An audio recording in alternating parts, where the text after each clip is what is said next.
बुराई एवं अच्छाई के इस युद्ध में हम हर बार विजय होते हैं, पर यह सुनिश्चित कौन करेगा? उचित है, आप सभी देवताओं में से ही किसी एक देवता को प्रथम पूज्य का पद प्राप्त होगा। जो बनेगा देवताओं का देवता, देवताओं के विघ्न हरता, असुरों का विघ्न करता। नारायण नारायण। अब प्रश्न ये है, कौन है देवताओं में सर्वोत्तम, जिसे हर कोई पूजेगा सर्वप्रथम? मेरे विचार में प्रथम पूजनीय देवता के पद पर इंद्रदेव ही विराजमान होने चाहिए, क्योंकि देवराज इंद्र है समर्ग देवताओं के अधिपति, और इंद्रदेव ही है जो करवाते हैं वर्षा, जिससे उत्पन्न होता है अनाज और प्राप्त होता है अन्य देवताओं का भोजन। निसंदेह देव ऋषि नारद के कथन से मैं सहमत हूँ, यदि आप सभी को स्वीकार हो तो।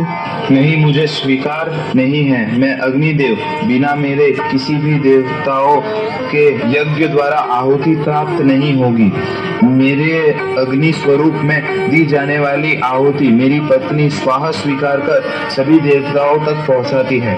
अगर मैं अपना कार्य न करूं तो सभी देवता अपना बल खो देंगे, इसलिए प्रथम पूजनीय देवता मुझे ही प्राप्त होना चाहिए। अग्निदेव मत भूलिए, मैं पवन देव, मेरी अनुपस्थिति में आपका कोई अस्तित्व नहीं है। किसी भी जीव को जीवित रहने के लिए प्राणवायु की आवश्यकता होती है। अगर मैं अपना कार्य न करूं तो संसार में कोई जीवित नहीं रहेगा। सर्वश्रेष्ठ देवता तो मैं ही हूँ।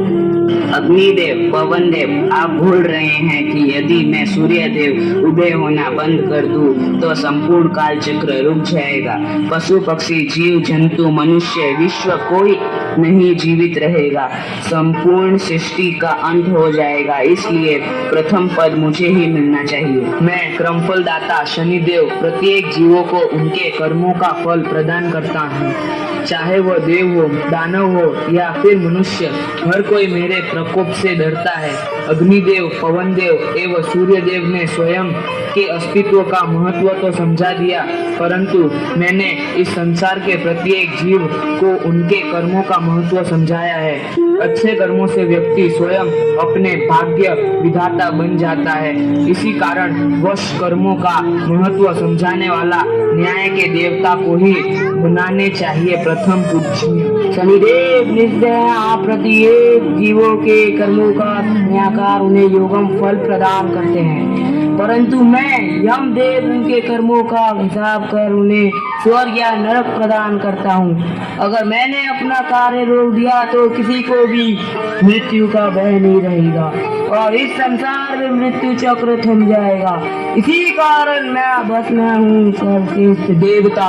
शांत हो जाइए आप सब, हम देवताओं को इस प्रकार लड़ना शोभा नहीं देता है। मैं कार्तिकेय महादेव का ज्येष्ठ पुत्र, देवताओं का सेनापति, असुरों के साथ होने वाले प्रत्येक युद्ध में देवताओं को विजय बनाता हूँ। तो क्या मैं सर्वश्रेष्ठ देवता हुआ? नहीं, सर्वश्रेष्ठ देवता कौन है इसका निर्णय स्वयं महादेव करेंगे।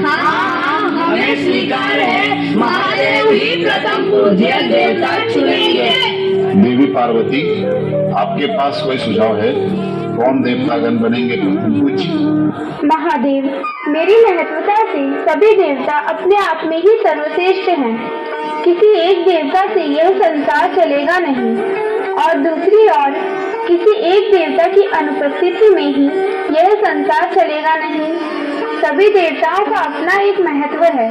सभी देवता एक दूसरे के पूरक हैं। देवी पार्वती, आपका कथन उचित है, परंतु प्रथम पूज्य का पद किसे प्राप्त होगा, इस बात का भी निर्णय लेना है। पिताश्री, मेरे पास एक सुझाव है, क्यों ना सभी देवताओं के बीच एक प्रतियोगिता आयोजित करें। उचित है पुत्र गजानन, प्रतियोगिता में भाग लेने से व्यक्ति के अंदर छुपी प्रतिभा उत्पन्न होती है। प्रथम पूज्य कौन होगा, इस बात का निर्णय प्रतियोगिता से ही होगा। इसलिए सभी देवगण अपने अपने वाहन पर बैठकर संपूर्ण ब्रह्मांड की परिक्रमा करेंगे। यह दौड़ कैलाश से प्रारंभ होगी। त्रिलोक में स्थित सभी तीर्थ स्थान काशी, हरिद्वार, ऋषिकेश, गंगा, सागरपुरी और द्वारका होते हुए पाताल लोक के सभी तीर्थ, राजा बलि का नगर, नागलोक, स्वर्गलोक, सूर्यलोक, नवग्रह के तीर्थ ब्रह्मलोक, बैकुंठ, एवं गोलोक से होते हुए कैलाश लौटेंगे। कल प्रातः काल इस प्रतियोगिता का प्रारंभ होगा।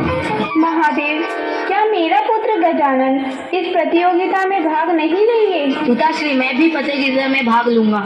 अब तो मेरे पास भी एक मूषक राशि।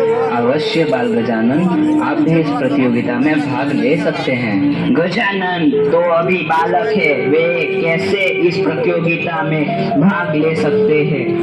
और उनका वाहन मूषक ब्रह्मांड का चक्र लगाने का साहस।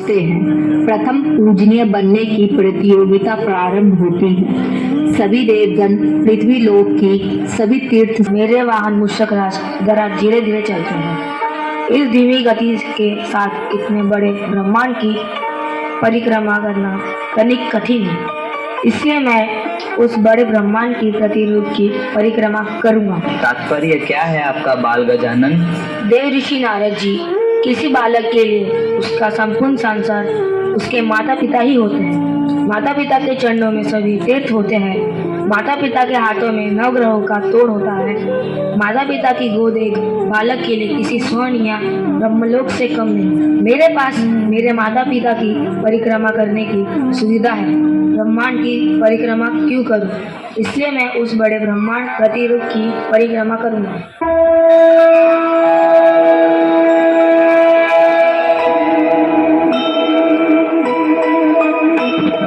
कर ले बुद्धि व चातुर्य अद्भुत तुम्हारा।